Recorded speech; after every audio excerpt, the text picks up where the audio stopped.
anybody here? Oh, look at that. That's cool. I noticed that. This here fits exactly on here, and you got it 6 of an inch. I mean, that's perfect. Little thing like that excites me. I'm an easy man. Oh, anyway, is anybody here that needs a Bible that really can't afford one of the two? I know the economy's in bad shape. Don't be ashamed or embarrassed. You raise your hand. I got a brand new Bible here. Nice Bible. I give Bibles away. I give them away on Facebook. I give them away on the streets. I'd rather take the money that God gives me when I preach and pass it out for God's word. That's right. That's right. That's right. Because if I put it in my pocket, then I'm greedy. If I put it in my pocket, then I'm not going to do you no good or you no good, like passing these things out. Does anybody need a Bible? That really need a Bible? I'm glad to give you this one. Brand spanking new.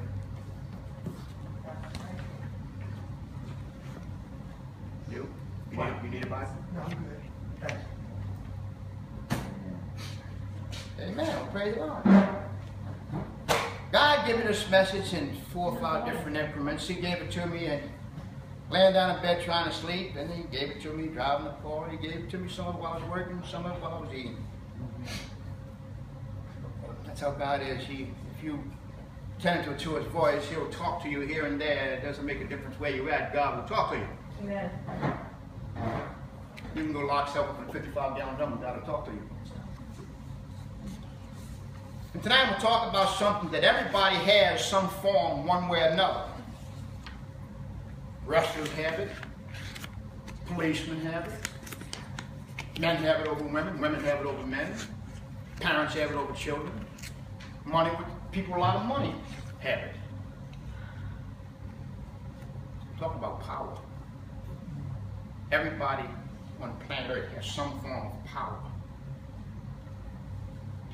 And they'll use it against you if you're weaker than them, mentally, physically, monetarily.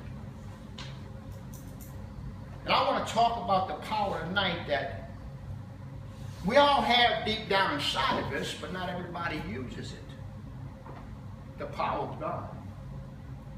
Anybody who says they're born again has the power of God in them. Oh, by the way, I'm going to be real calm and quiet tonight because my wife, she's laughing.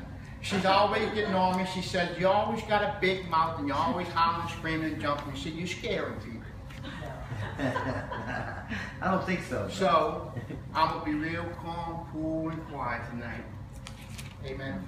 But I want to talk about the power tonight that God has given us through Christ. And this power that we have deep down inside, it's a power that no force in heaven, earth, in the seas of hell can deal with. All forces together cannot beat the power that God has for you and I. We have that power. That's right. You know, he said the devil is not in here, and I believe that, but he's out there waiting for you. Everywhere you go, he's going to be there waiting for you. He wants to cause you problems. That's right. Power belongs to God, 62:11 Psalm says. God has spoken once, it's heard twice, that power belongs to God. So if power belongs to God, it belongs to you. That's right. You're his child. Mm-hmm. He loves you. He loved you enough to send Christ to save you with salvation. So why wouldn't he give you his power? He give you his power so you can beat the devil. Because the devil's very powerful. I'll be honest with you. He's very powerful. But he's not who you think he is. He's not who a lot of people think he is. That's right. Come on. Acts 1:8, when Jesus, before he ascended to heaven, he told the apostles, he said, you will receive power and be a witness to me throughout the whole world. So right then there, Jesus is saying, I'm giving you power. Receive it. You know the word power in the New Testament is 120 times. So it's there for a reason. It's telling you, God's telling you, you have the power. It's in the book. Go ahead and take it. And that word power, if you look up in the Greek dictionary of concordance, the word power means dunamis. D-U-N-A-M-I-S. And the word dunamis, if you look at it in the American dictionary, it means dynamic, dynamite, explosive, God is not just giving you a power, but he's giving you a power that's very explosive to blow the pants off of Satan. But there's some Christians that walk around, I'm going howling again, there I go, I can't help it, Sharon. But there's some Christians out there, if their powder was made out of gunpowder, they wouldn't have enough to blow their nose. Yeah. They walk around, and Satan's kicking them around and beating them up like a one-legged stepchild. That's right.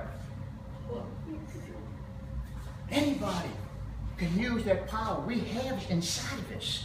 We was actually born with it, but until we become born again, it's manifested in us. But you got to use it. You don't use it, it stays dormant. A lot of Christians don't know about the power because they go to church, don't teach them about this stuff.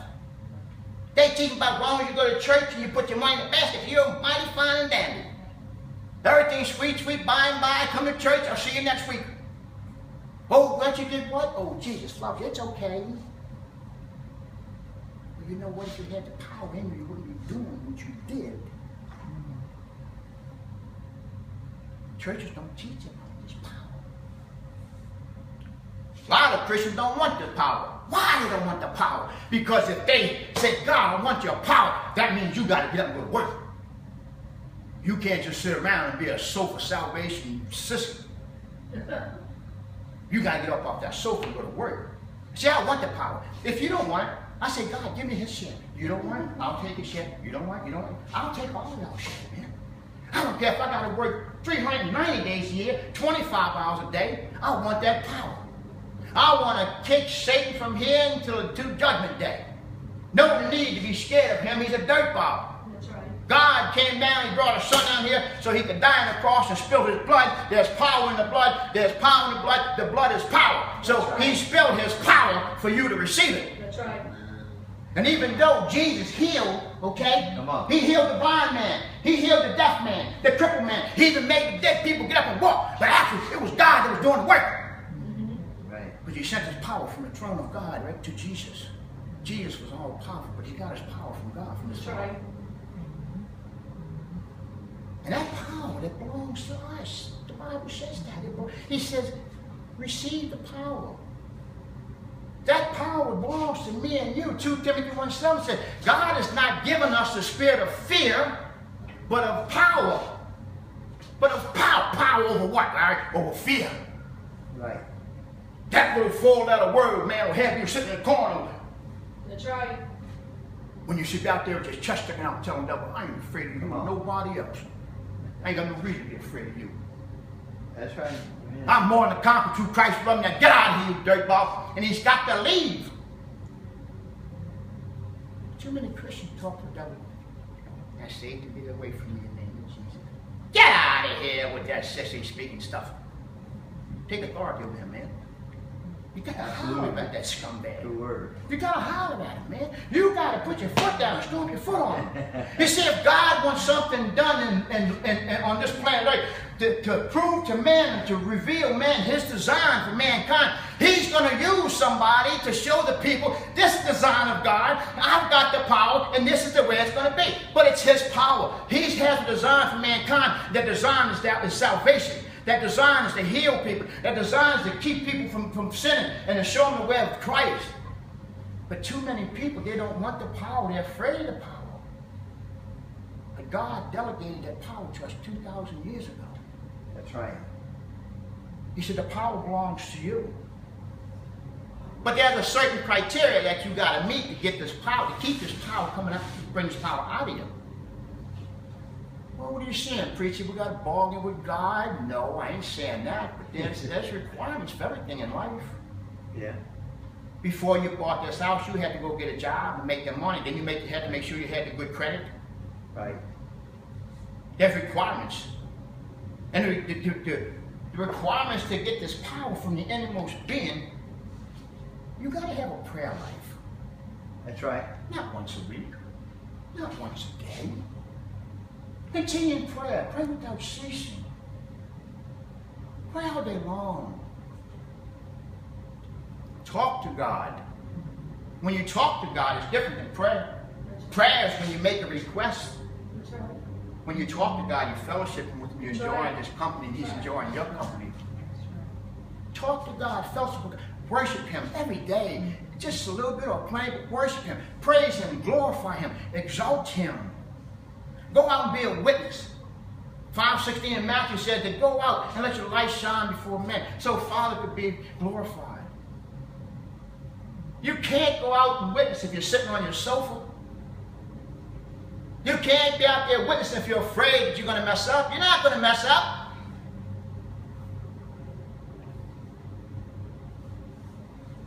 Fast. You want that power fast. Give something up. What did Peter say? Well, Lord, we praise you, yeah, but sometimes some of this stuff here, you got to fast for it. Come on. You can't just pray. You got to really show me that's what you want to do and what you have done. You got to fast. Give this something. That's right. You got to be available, man. Too many Christians aren't available for God's word. They're lazy. I've had grown men, Christian men. Well, you think God will use me? He'll wear you out. That's right. That's right. He'll wear you out, man. He'll put you to work from the time you get on to the time you go to bed. Why? Guy next to you ain't going to work. You need somebody out there for him. He'll wear you out. Right. All I want is the power of God to be in me. So when I walk into a room, people see there's something in you. I'll go to my family once in the blue moon, whenever somebody died or something. And when I walk around and say, shh, you hear them whispering, Jimmy Miller's here. Don't curse. It's not Jimmy Miller not being there. They don't realize that God is walking there. That's not right. me, I'm not That's God. right. The Spirit of God is walking with me. And it convicts them, you see. Luke 9:1 says, and he gave them, who is he? Jesus. He gave them power over how many devils? Oh. Not one, not 100. Every devil out there, they give him power. You got to use the power. You got to know how to use the power, when to use it, and why you're using it. Let me tell you a quick story. When I had another house before I bought this one, we had a cockroach. Well, we didn't go get him at the pet store. Nobody gave him to us for Christmas, right? But we had a cockroach. He must have been 40, 50 years old. This rascal was big. He had a big black arm on him. I'm not hitting feel it. It looked like it was this long, right? He had legs. It looked like he was doing squats with tomatoes on his back. And this guy, I call him Kenny. I named him Kenny the Cockroach. And you sit down, and old Kenny's man, you sit down there, you turn on the television, and all of a sudden you see something black. You want to look at him, right? Because every time you try to hit him, you act shy. Every time you try to catch him, he'd dive at you and come at you. He wasn't scared, man. Kenny was a hassle, man. He was a pestilence. And we tried for like 4 months to get rid of Kenny. Kenny wasn't going nowhere. I almost followed the 700 Club for prayer. So one day I was walking through Home Depot. I seen a big can of Bengal, whatever it is. Yeah. A road spray. Yo, I didn't get the kind that made spray. I got the kind of spray to screen, like from here to Larry. So I'm gonna fix Kenny. That night before I went to bed, I fixed Kenny a buffet. Right in the corner of the, right there on the corner of the, by the sink and stove, right in the corner. That way he'd be in the corner, see, facing the corner. I put a little, smashed up some Cheerios, a little piece of cracker, and I put a little pancake syrup, and a little piece of cheese. And I sat in the living room with the lights out. And all of a sudden, Kenny was so much into eating this buffet. You know how when you turn a light on, the roach runs? Just like Satan. When the light's turned on, Satan's got to run. Right. But Kenny was so stupid, he's like the devil. He didn't realize that the light was on. And I had that bingo, and I hit him, boy, push that button. I hit him, when I hit him, when I hit him, he jumped up about 2 inches. I'm not kidding you. He jumped up and he turned around and looked at me. I said, holy smoke, Kenny ain't playing, man. So I shot him again, I shot him in his face, right? And he looked at me. Let me tell you something. Kenny could have won the cameo award for the Roach Awards. When I shot him, he lifted up one side of his body like that. He showed how he needed body. And he shook that back leg like that. He put it down real slow. I hit him again. The other side of the body, he lifted up the leg like that. Shook like that. And went down. Now, shot Kenny again. I'm not kidding. I'm telling you, God might truth. Then he looked up his wings like this. Oh, he's ready to take off. And I shot him again. And then Kenny rolled over and died. And then when I get to heaven, I'm asking God, why do cockroaches go in their back and die? Everyone I've ever seen all my life. And that's how it is with God, with his power. You see, in the spirit world, your soul is that can. That power that God has given you is that bingo poison in the inside. Kenny is the devil. And until you push that button, you're not going to hit your target. Amen.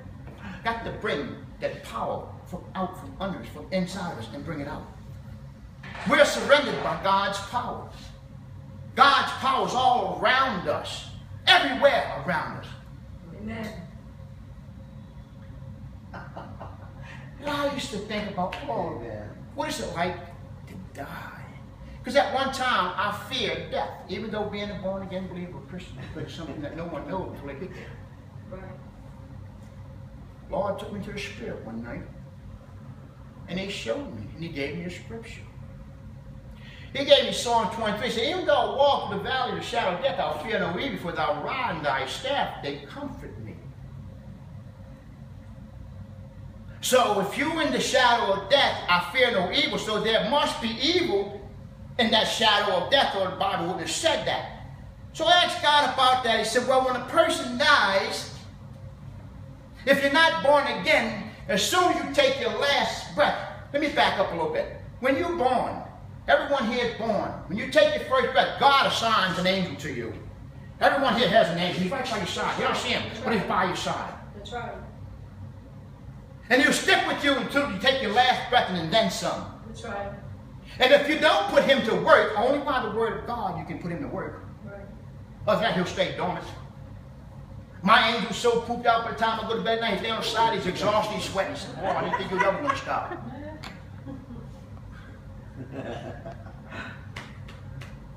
He even tried to sleep later on. So, oh, let's go. Now I'm get up. When I get up in the morning, Satan said, oh, there's trouble. I'm going to look for people. Ask up. I'm going to look for people to talk about Jesus. Don't tell me hello. It's over with. I'm going to preach it. What you gonna say? Don't ask me how I'm doing. I'm going to preach it. I only got one thing to talk about in life. That's God, Jesus Christ. I ain't got nothing to talk about, nothing else.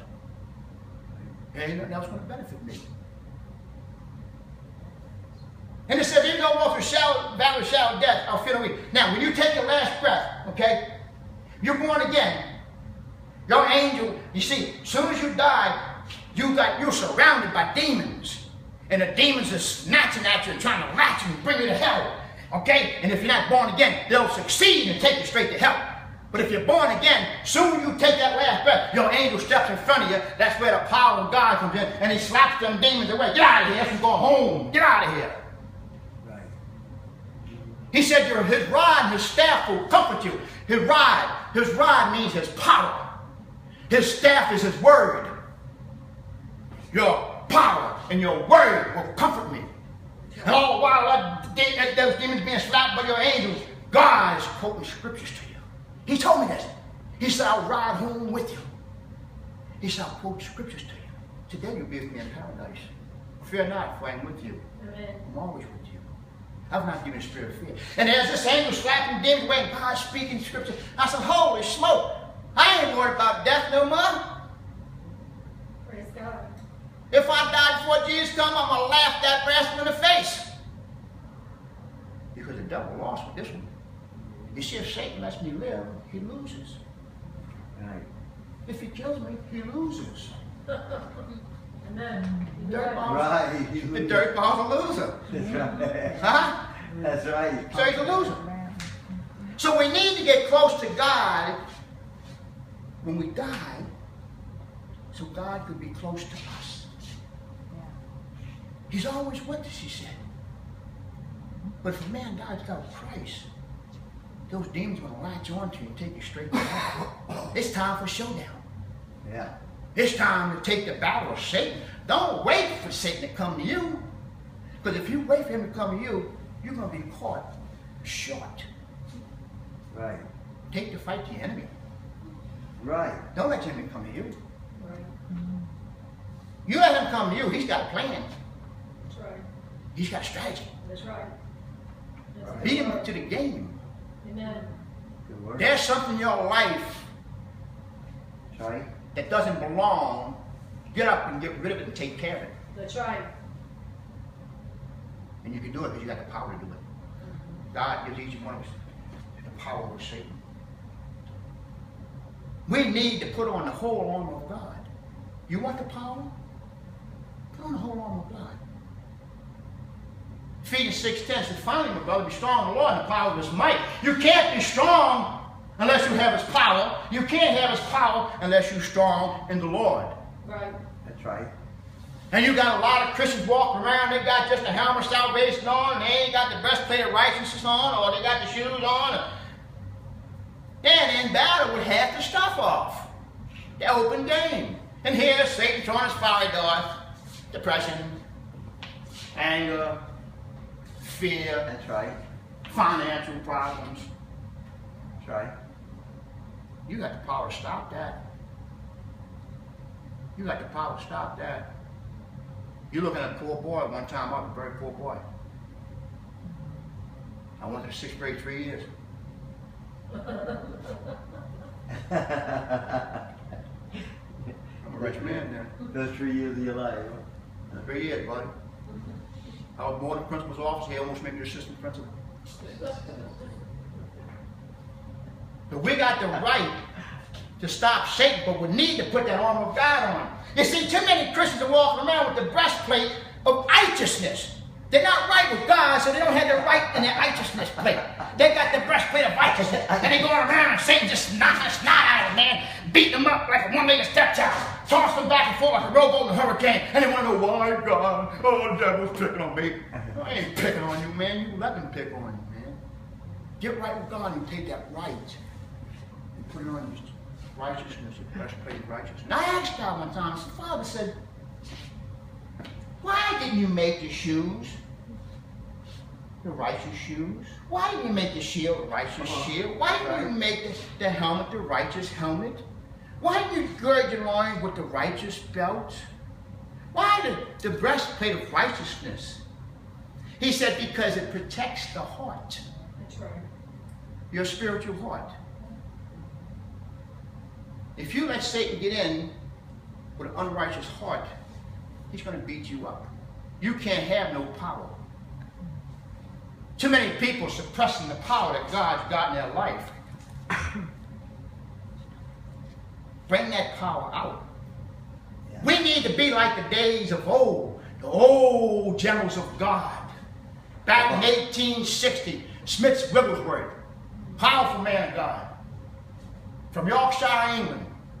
Powerful man of God. He never let a newspaper in his house. He said it was bad news and full of depression. That's He right. always read the Bible. Never way he had the Bible. And one time I read where he was sitting at a bus stop and a little lady come by him and sat down. They got to talking. He was reading his Bible.